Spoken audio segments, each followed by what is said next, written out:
अस्सलाम वालेकुम व्यूअर्स, कैसे हैं आप। उम्मीद है कि आप सब लोग खैरियत से होंगे। अल्लाह ताला आप सबको अपने हिफ्ज़-ओ-अमान में रखे।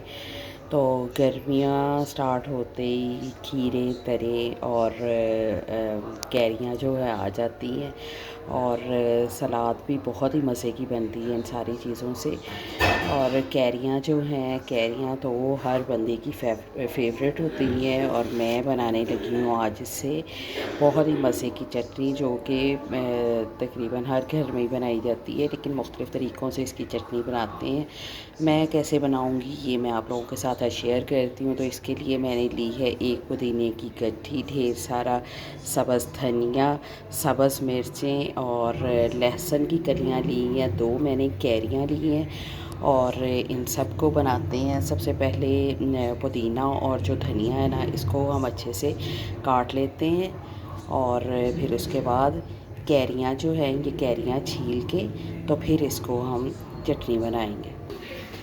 हाँ जी, कैरियों को मैं इस तरीके से छील रही हूँ, बस इनका ऊपर से हमने छिलका उतारना है और इनको काट लेना है।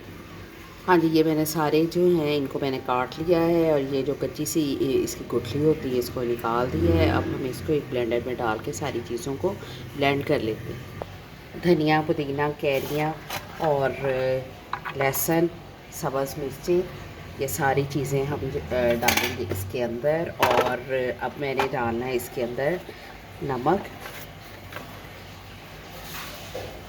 तकरीबन हाफ़ टेबल स्पून मैंने नमक डाल दिया। आधा चम्मच इसमें ज़ीरा डालूँगी और बस इसको हमने ब्लेंड कर लेना है।